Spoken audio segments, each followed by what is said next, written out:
Existen en el mundo alrededor de 1500 volcanes activos. La mayoría son hermosos gigantes de piedra, majestuosas montañas que se levantan en el horizonte, apacibles y tranquilos.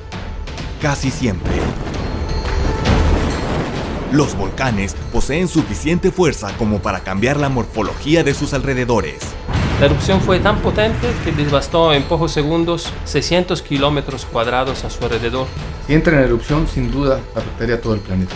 Hasta el día de hoy, es casi imposible predecir con exactitud cuándo hará erupción un volcán y de qué magnitud.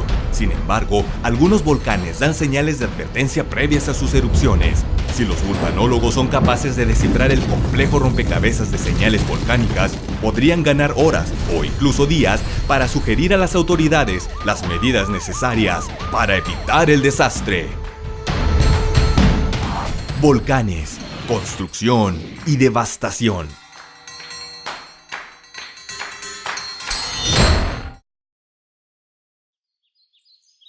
Los volcanes son una de las fuerzas más poderosas de la naturaleza. Arrojan a la atmósfera grandes cantidades de lava, gases y ceniza. Pero, ¿qué es lo que ocurre en su interior? ¿Cómo se forma un volcán? Es parte de la dinámica de la Tierra. Así como ocurren los sismos, el mismo fenómeno ocurre para la formación de volcanes. Tiene que ver con la dinámica de las placas tectónicas, ¿no? En la zona que nosotros le llamamos de subducción, es donde una placa, la placa oceánica, entra y profundiza hasta cierto punto, donde se funde la placa y forma el magma, que va a ascender y va a salir por puntos específicos en el continente. Entonces, en esos puntos específicos donde sale este magma es donde se forman los volcanes. La mayoría de los volcanes en el mundo se concentran en una zona que se extiende por todo el Océano Pacífico. Esta zona es conocida como el Anillo de Fuego. Para empezar a hablar sobre el Anillo de Fuego, tenemos que ubicarnos primeramente con las placas tectónicas, en las cuales tenemos tres tipos que se conocen en todo el mundo. Hablamos de zonas de convergencia, lo cual son dos placas, una se mete debajo de otra, la que se mete debajo de la otra es más densa y la que queda arriba es menos densa. Zonas de divergencia es donde dos placas tectónicas se están extendiendo, una con respecto a otras se empiezan a distanciar. Y la tercera parte sería la zona transformante, lo cual una placa corre con respecto a otra. En los tres tipos de placas ahí se generan volcanismos, volcanes activos o inactivos. Y cuando hablamos de la zona de convergencia, tenemos una parte muy importante en el mundo que viene de América del Sur, desde Chile, llegando hasta toda América del Norte, hasta Alaska, y toda esa continúa hasta Asia, Indonesia, Australia, y todo eso es lo que se conoce como el Anillo de Fuego.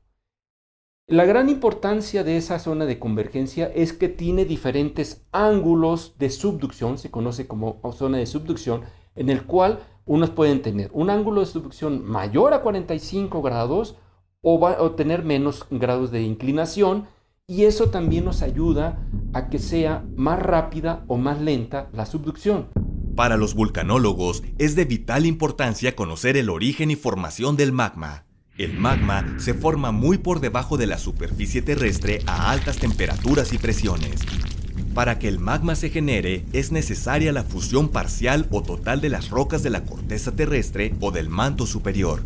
Cuando el magma se genera, este asciende a través de grietas o zonas de debilidad de la corteza y se almacena a cierta profundidad en forma de bolsas, a las que se les denomina cámaras magmáticas. Cuando hablamos de cámaras magmáticas, tenemos que ubicarnos en dónde se genera. Cuando tenemos una zona de subducción o zona de convergencia, empieza la fusión de la placa que se mete debajo de la otra y la temperatura y presión a la que se está generando empieza a fundir. Esa fusión empieza a generar líquidos, sólidos, gases, y lo cual se van depositando en un reservorio, lo que conocemos como una cámara magmática. Teniendo en cuenta que esto es en tiempo geológico. Desde subducción, generación de magmas y almacenamiento en la cámara magmática pueden transcurrir entre 100 a 1000 años, 1 millón de años, y después generarse en un volcán que también puede ser en tiempo geológico. Estos no son instantáneos. Dependiendo de la composición del magma, la actividad de un volcán puede cambiar por completo. Los volcanes pueden eruptar de diferente forma. Esto depende del tipo de magma, de los volátiles en estos contenidos y de la eventual interacción con aguas superficiales. Esto determina que los volcanes pueden ser de dos diferentes tipos. Volcanes efusivos, como lo de Hawái, que originan coladas de lava, o explosivos, como los de Colima, donde se forman columnas eruptivas tal vez de decenas de kilómetros. Para poder entender mejor a los volcanes, es importante entender los tipos de erupciones que pueden tener. Existen varios tipos de erupciones, que van desde las suaves y fluidas hawaianas hasta las violentas y explosivas plinianas. Sí, mira, los tipos de erupción los podemos dividir en dos grandes tipos, ¿no? Las efusivas y las explosivas. En esos dos extremos, entre las efusivas, que son coladas de lava, y las más explosivas, que podríamos poner como ejemplo, como ya dijimos, las plinianas del Vesubio, podemos tener erupciones un poquito más pequeñas, que serían las vulcanianas, que son las que ocurren normalmente en el Popo y en el volcán de Colima. Las estrombolianas, que tienen que ver un poquito más con las partes efusivas, son flujos de lava, pero que también nos forman algunas fuentes de lava, ¿no? que son muy típicas. Entonces tendríamos por un lado las hawaianas, las estrombolianas, después las vulcanianas, y por último, más explosivas, tendríamos las plinianas. Para los vulcanólogos, entender los volcanes y su actividad es de suma importancia. ¿Qué tan peligroso puede ser un volcán? Depende de su tipo de actividad. Pero sin duda, uno de los peligros volcánicos más devastadores son los flujos piroclásticos o corrientes piroclásticas. Un flujo piroclástico es un flujo de material granular emitido durante una actividad explosiva. Generalmente se mueve a elevada velocidad, velocidades del orden de decenas de metros por segundo, y tienen alta temperatura del orden de 700 a 900 grados. Se trata de fenómenos altamente peligrosos, destructivos y con un comportamiento impredecible. Los flujos piroclásticos pueden generarse por dos mecanismos principales. El primero es por colapso parcial o total de una columna eruptiva. Cuando el material viene emitido a la boca de un volcán a velocidad supersónica, se forma una columna eruptiva constituida por ceniza y material más grueso que inicialmente sube por el impulso y sucesivamente por diferencia de densidad. Estas columnas pueden alcanzar decenas de kilómetros y cuando por gravedad empiezan a colapsar, esto puede ocurrir unas horas después, por ejemplo, se forman flujos piroclásticos que pueden tener alcance de decenas de kilómetros. El segundo mecanismo de generación de flujos piroclásticos es el llamado por colapso de domo. Tienen que ver con la destrucción de un domo somital, es decir, los grandes volcanes en alguna etapa de su desarrollo forman domos o coladas de lava que se acumulan en la cima, y estas al ir creciendo sobre el cráter empiezan a colapsar gravitacionalmente en los límites del cráter, y empiezan a provocar fragmentación de los grandes bloques que colapsan, y esa fragmentación nos va a producir corrientes piroclásticas de densidad. A esas corrientes piroclásticas de densidad asociadas a destrucción de domo se les llama tipo Meraki. El 10 de julio de 2015, en el volcán de Colima, se generó uno de los flujos piroclásticos más grandes de los últimos años. Sí, mira, la erupción de 2015 del volcán de Colima justamente creció un domo en la cima, y en un momento dado se colapsó una parte de y formó un gran corriente piroclástica, pero la verdad tuvo un alcance muy importante de más de 10 kilómetros desde la cima del volcán. Esto en la historia volcánica del Colima representa la erupción más violenta desde 1913. Entonces, después de esa erupción, esta de 2015 ha sido la más importante, y como te digo, es derivada de un colapso, del colapso del domo, donde involucró un gran volumen. Este gran volumen le da la movilidad, poco extraordinaria y llega la corriente piroclástica a más de 10 kilómetros, ¿no? Nosotros tuvimos la oportunidad de estar ahí y vimos espesores, pues fácilmente en algunas zonas, yo creo que están arriba de los 10 metros de espesor, ¿no? En ocasiones, a la devastación causada por una erupción volcánica se le suma otro fenómeno natural y juntos se transforman en una combinación letal: la lluvia. Cuando el agua se combina con el material suelto en las barrancas de un volcán y comienza a fluir una mezcla de sedimentos volcánicos y agua, a este fenómeno se le conoce como lahar. Lahar es un término indonesio que se refiere a un flujo de lodo con material de origen volcánico. La palabra describe una mezcla de material sólido con clastos de diferente tamaño, desde metros hasta partículas muy finas, mezclados con agua. Al verlo fluir, podría parecer una colada de concreto. El poder destructivo de los lahares ha sido manifestado en cada volcán del planeta. Tras 69 años de un profundo sueño, el volcán Nevado del Ruiz en Colombia entró en actividad. Después de registrarse un aumento en la actividad en los meses pasados, el 13 de noviembre de 1985, un flujo piroclástico de tamaño moderado desató la tragedia. Una de las peores tragedias ocurridas este año en el mundo le correspondió vivirla a Colombia. El lodo y la lava destruyeron a Chinchiná en el departamento de Caldas y Armero en el Tolima.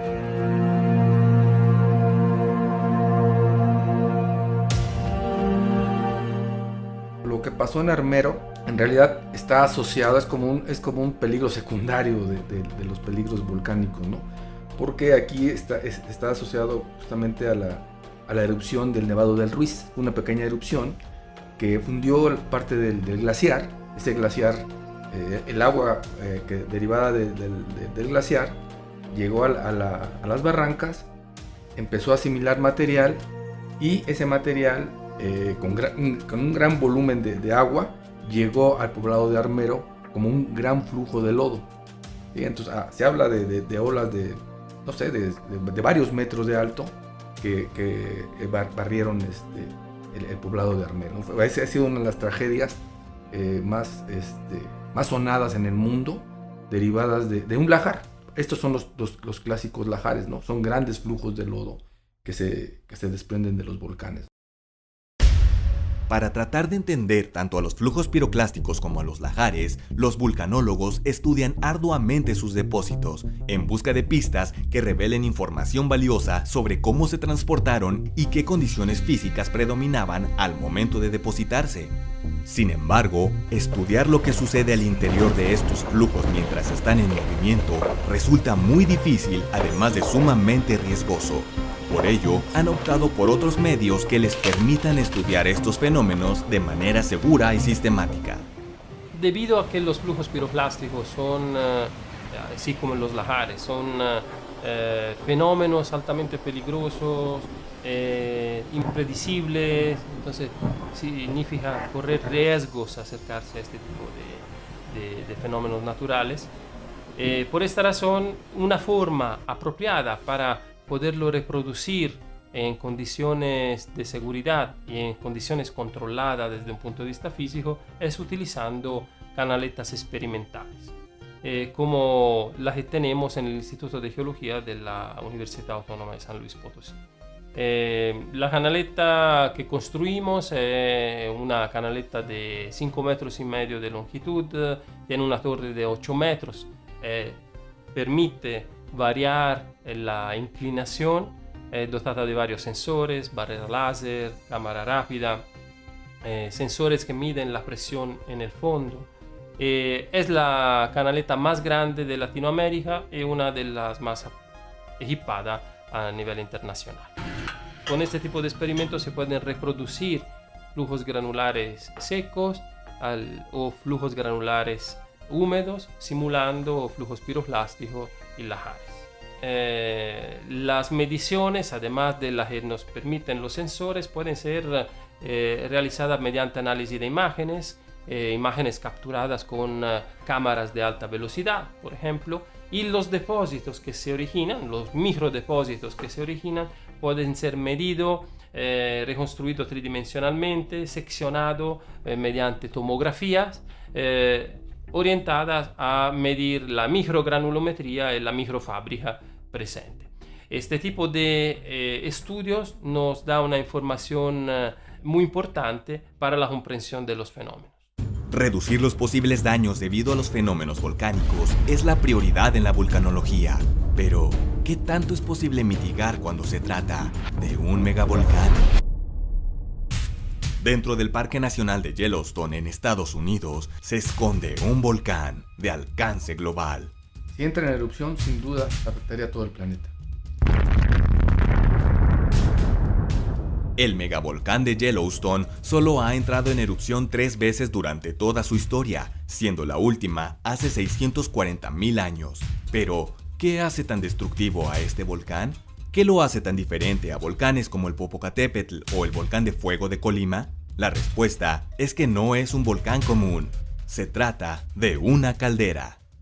Una caldera es una depresión volcánica que se generó por el desalojo de un volumen muy importante de magma y que al ser eruptado generó un hueco y todo el piso de donde está sentada la zona colapsó, ¿sí? Originada por una supererupción, ¿sí?